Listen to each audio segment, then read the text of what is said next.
Bonjour et bienvenue à toutes et à tous. On est de retour donc avec le moteur d'idées en direct. Ce sont donc des praticiens de la vaccination qui vous parlent, qui vont partager leur expérience de l'hésitation à l'acceptation face au vaccin. Bien sûr, avant la pandémie, mais aussi pendant celle-ci. Comme vous le savez, la Fondation Apprendre lance dès ce lundi 9 novembre donc un exercice. La date limite de dépôt des candidatures est clôturée. Il s'agit donc de prendre à bras le corps l'hésitation face au vaccin, le fait de retarder ou de refuser une vaccination sûre malgré sa disponibilité. La question qu'on pose aux praticiens, le défi qu'on lance, c'est de vous souvenir d'un moment où vous avez aidé un individu ou un groupe à surmonter sa réticence, son hésitation ou sa peur face à la vaccination. Alors on a le plaisir d'être avec Charlotte Mbou qui va mener l'entretien avec notre invité aujourd'hui. Il arrive de Guinée-Conakry. On va rapidement montrer donc la Guinée. Voici donc un aperçu sur la carte donc, de la Guinée-Conakry. Charlotte Mbou va nous présenter notre invité et nous raconter donc, et l'interroger sur son expérience face à l'hésitation en matière de vaccination. Comment ça va, Charlotte? Très bien, merci Reda et bonjour à toutes et à tous et bienvenue à ce moteur d'idées en direct aujourd'hui le 4 novembre 2020. Nous sommes aujourd'hui avec Bangoura Lansana. Il vient de la Guinée-Conakry et il veut répondre à la question que nous avons posée à des milliers des professionnels de la vaccination, de nous rappeler, de nous parler d'une histoire, d'un moment où ils ont été face à l'hésitation à la vaccination et ils ont dû agir pour résoudre ce problème. Donc, je vais maintenant me retourner vers notre invité. Bonjour et bienvenue, Lansana. Et est-ce que Lansana, on peut vous demander d'activer votre webcam maintenant? Si il est en mesure de nous parler. Lansana Bangoura, il y a de la friture sur la ligne. Oui, bonjour Dr Reda, bonjour Madame Charlotte, bonjour à tous les participants à cette séance de partage d'expérience sur l'hésitation à la vaccination. Je suis Bangoura Lansana, gestionnaire des données des programmes de santé, notamment le PEVA. Également superviseur du niveau national lors des AVS et actuellement je suis investigateur pour la riposte contre le Covid-19 déployé auprès de la direction communale de la santé de Ratoma, Conakry en Guinée. Alors je vais vous partager... Merci déjà, Lansana, d'avoir accepté notre invitation. Et je sais que vous avez beaucoup d'expérience en ce qui concerne l'organisation et la supervision des activités de vaccination supplémentaires. Donc, je vous invite maintenant de nous raconter votre histoire. Merci encore une fois de plus à Madame Charlotte et merci à tous les participants. C'est un grand plaisir pour moi de vous partager mon expérience sur l'hésitation à l'acceptation de la vaccination. Alors, je vais commencer par la première question. Quelle était la situation? Tout d'abord, laissez-moi vous rappeler ceci. La confirmation des cas de poliovirus circulant reflète la faible immunité des populations accentuée par l'insuffisance de l'offre des services de vaccination dans les zones d'accès difficiles et d'utilisation compromise des services de vaccination. Il s'avère donc très important de continuer de renforcer l'immunité des populations cibles contre le poliovirus afin de consolider les acquis et l'interruption de la circulation.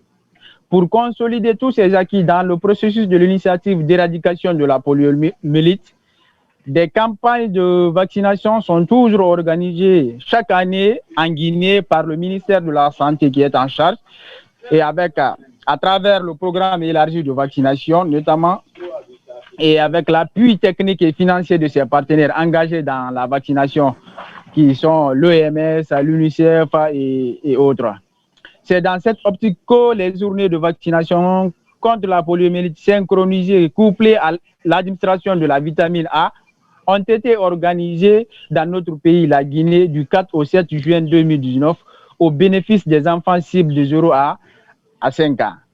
Alors ça, c'était pour la toute petite histoire. Maintenant, l'expérience que j'ai vécue, c'est-à-dire l'idée que je vais vous partager maintenant par rapport à l'hésitation jusqu'à l'acceptation, durant cette activité de vaccination, Les équipes ont rencontré un cas de refus dans un foyer d'une famille voilée à Sonfonia. Chez nous, dès que vous parlez de famille voilée, ils le savent tous. Ce sont des familles vraiment qui sont très, très réticentes. Dans l'heure de couverture de Sonfonia, dans la direction communale de la santé de Ratouma, plus précisément dans la zone spéciale de Conakry. Alors, cette famille est connue de tous. C'est une famille qui n'accepte même presque pas les hommes étrangers dans leurs cours, mais également toutes les femmes qui portent des pantalons ne rentrent pas dans leurs cours. Donc, pour vous dire que c'est un père de famille qui est vraiment catégorique, il n'accepte même pas les équipes de vaccination chez lui. Ça, c'était la situation. Par rapport à qui étaient les parties prenantes, donc, je vais juste vous poser une question maintenant, Lansana. Donc, lorsque l'équipe de vaccination était face à cette situation, qu'est-ce qu'ils ont fait? Vous savez, chez nous, il y a une chaîne de remontée d'informations lors des AVS qu'on instruit aux agents de santé, aux agents vaccinateurs lors des formations avant de partir sur le terrain. Donc, dès qu'ils ont un cas de réticence comme ça, ils informent directement leur superviseur de proximité. Le superviseur de proximité, à son tour, cherche à mobiliser l'agent de santé communautaire pour venir gérer le cas. Et si toutefois que les deux ne parviennent pas à gérer le cas, il remonte l'information au chef de centre qui est responsable de l'aire de couverture de sa juridiction. Alors, le chef de centre, à son tour, va essayer de rentrer en contact avec la famille pour gérer le cas, tout en passant par le chef de quartier et le chef secteur. C'est quand tous ces aspects-là ne sont toutes ces parties prenantes-là ou tous ces intervenants-là ne parviennent pas à gérer le cas, on remonte l'information à la direction communale maintenant et la direction à son tour remonte à la direction régionale au niveau PF. Donc, moi j'étais là-bas en supervision déjà. Des fois, dans les supervisions du niveau central, nous descendons sur le terrain et quand nous rencontrions des cas comme ça sur le terrain, on n'a pas besoin de laisser la chaîne remonter directement, on gère la situation. Donc, quand moi j'ai appris l'information directement, je me suis rapproché de la structure, j'ai pris le chef de centre et le chef de centre de passage aussi a récupéré le chef secteur. Comme le chef secteur nous a dit que c'est une famille qui est reconnue de résistance, on n'a pas tardé à aller d'abord avec le chef secteur pour convaincre. On est passé directement à Sonfonia pour récupérer également le chef de quartier. Donc, c'est ça. C'est quand les équipes ont l'information, ils remontent. Je ne sais pas si j'ai répondu à votre question ou si j'ai été très long. Donc, lorsque vous êtes descendu, qu'avez-vous fait? Qu'est-ce que vous avez dit à cette famille pour les amener à accepter? Voilà, comme je l'ai déjà dit, je voulais vous rappeler que la deuxième question, les parties prenantes, c'était le niveau central qui était représenté par moi et la direction. Ne vous en faites pas, Lansana, je vais juste poser des questions et puis vous répondez comme ça. L'histoire serait fluide. C'est bon. Alors, quand nous sommes quand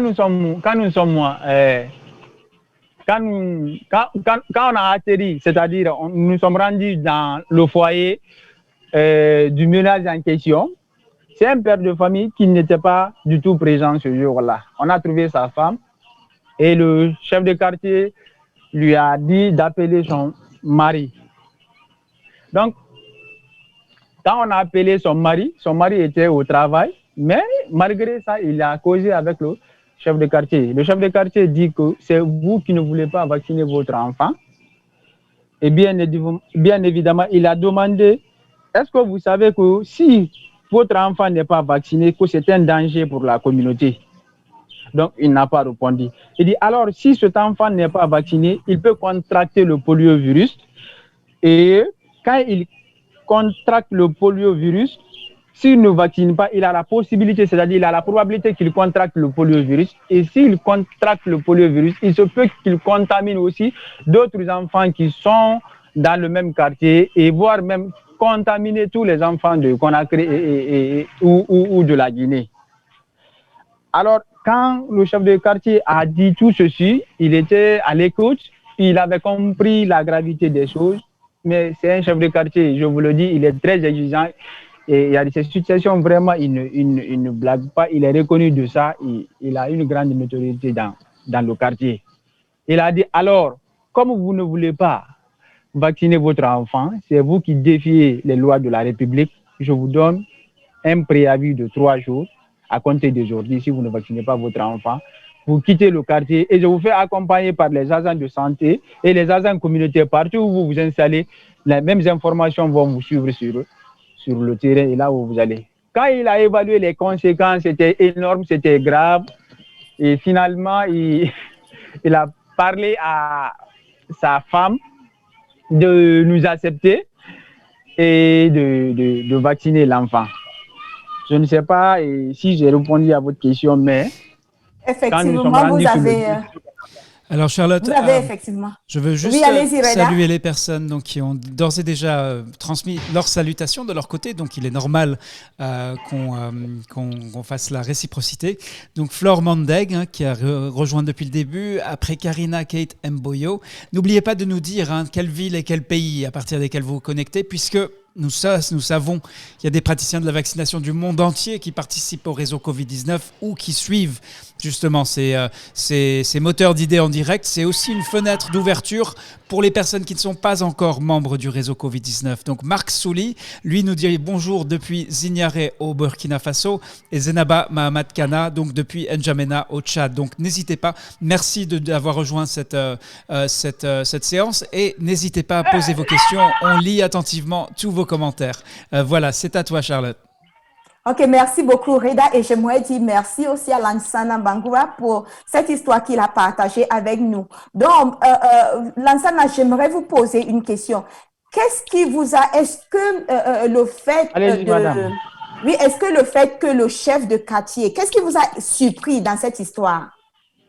Le chef de quartier a donné un ordre à un parent pour dire si vous ne faites pas vacciner l'enfant dans 3 jours. Voilà, je vais réitérer. En fait, madame, ce qui m'a beaucoup plus marqué dans cette histoire de résolution de ce cas, c'est quand j'ai vu le dévouement du chef de quartier, son engagement à s'impliquer dans l'activité communautaire.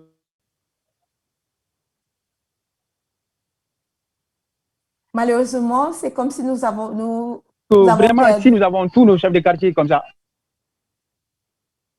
Ok, d'accord. Donc,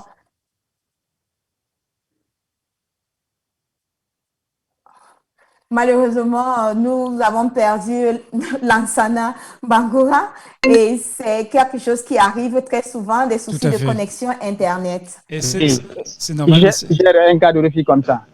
Oui. Lansana Bangoura, on vous a perdu, on a perdu la ligne, votre communication. Est-ce que vous pouvez vous assurer d'être je suis là avec une bonne réception, qu'on puisse bien entendre votre propos? Vous souhaitiez rectifier quelque chose pour qu'on comprenne bien la situation, le cas que vous avez partagé. Allez-y, on vous écoute.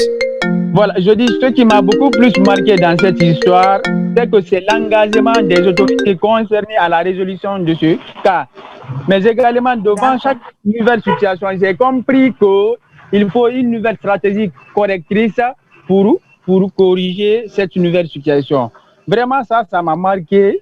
Et je me suis dit que si tous les chefs de quartier de notre direction s'engageaient de la même façon, on allait gérer presque tous les cas de réticence selon les réalités de chaque quartier. Parce que vraiment, c'était une expérience de terrain que je n'ai jamais vue durant toutes mes années d'expérience sur le terrain. Un chef de quartier s'engager de la sorte et gérer un cas de refus en sa manière. Vraiment, ça m'a beaucoup plus surpris.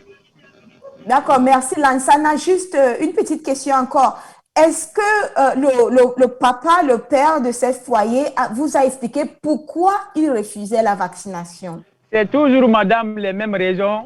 C'est toujours les mêmes raisons qu'on dit aux gens. C'est un vaccin dangereux. Si on vaccine les enfants et puis l'enfant ne va pas procréer, ceci, cela. Donc, c'est les mêmes raisons. Et puis, on a compris que des fois, c'est des gens qui font par des croyances religieuses.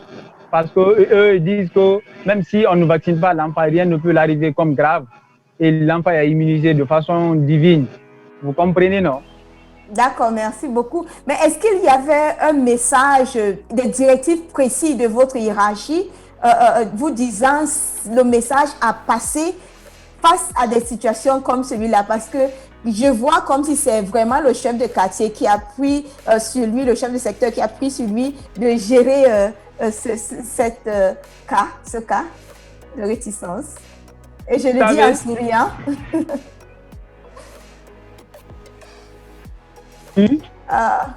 Oui, Lansana. On a de nouveau des coupures dans la communication, Lansana Bangoura, mais je crois qu'il a bien précisé qu'il agissait donc pour le ministère et que du coup, si j'ai bien compris, il a tiré comme conclusion que du coup, cette intervention par ces chefs de quartier pourrait être efficace. Voilà, Lansana Bangoura, malheureusement, on a perdu votre connexion, donc on va clôturer. Voilà, je disais, comme je vous l'avais dit, j'ai beaucoup d'expérience de cas de refus gérés, mais comme il était question de partager aujourd'hui une expérience, c'est ce pourquoi je vous ai partagé. Bien sûr, notre direction ou notre hiérarchie a des directives pour la gestion des cas de refus. On nous demande par exemple, si vous avez un cas de refus, remontez la chaîne, nous venons avec des messages vraiment paisibles et de sensibilisation et puis en parlant des avantages de la vaccination et plein d'autres messages à véhiculer pour l'acceptation selon les milieux, selon les croyances, selon les communautés. Merci beaucoup Lansana, merci. Merci. Et merci d'avoir accepté l'invitation. Je souhaiterais maintenant, merci à vous, merci. Si vous avez suivi donc ce live et vous avez écouté donc le témoignage de Lansana Bangoura depuis la Guinée-Conakry, eh bien un tour d'applaudissements pour partager, célébrer l'effort collectif des travailleurs de la santé qui, quels que soient les défis posés par cette pandémie, avant et après, défi de la vaccination, continuent à travailler pour protéger les enfants contre les maladies évitables par la vaccination. Donc, on poursuit. Et on conclut pour aujourd'hui avec ce moteur d'idées en direct, donc de l'hésitation à l'acceptation face au vaccin. Plus de 5000 praticiens de la vaccination de tous les pays, en français et en anglais, francophones et anglophones, ont rejoint le réseau scolaire Covid-19. Ce réseau travaille depuis le 27 juillet, même avant, puisqu'ils étaient plusieurs centaines de praticiens qui ont aidé à créer et monter ce réseau. Le but, dans un premier temps, c'était de trouver ensemble comment au mieux maintenir les services de vaccination. Et là, on part à partir de lundi sur un exercice de partage d'expérience qui va réunir plus de 2000 praticiens où on va prendre à bras le corps cette question de l'hésitation face à la vaccination. Donc le fait de retarder ou de refuser une vaccination sûre malgré sa disponibilité. Et si vous êtes praticien de la vaccination, la question qu'on vous pose, le défi qu'on vous pose, c'est est-ce que vous avez en mémoire un moment, non pas où vous avez fait le triste constat que l'hésitation, la réticence, la désinformation existent, ça on le sait déjà. Mais est-ce que vous avez en mémoire au moins un moment où vous avez aidé un individu ou un groupe à surmonter cette réticence, son hésitation ou sa peur face à la vaccination? Alors ces moteurs d'idées en direct ne sont pas toujours annoncés. Veillez attentivement sur notre page Facebook.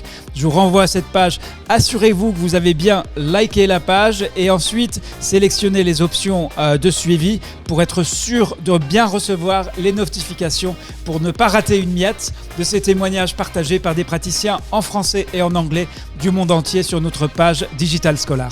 Voilà encore un tour d'applaudissements pour les travailleurs de la santé pendant cette pandémie et en particulier les acteurs de la vaccination.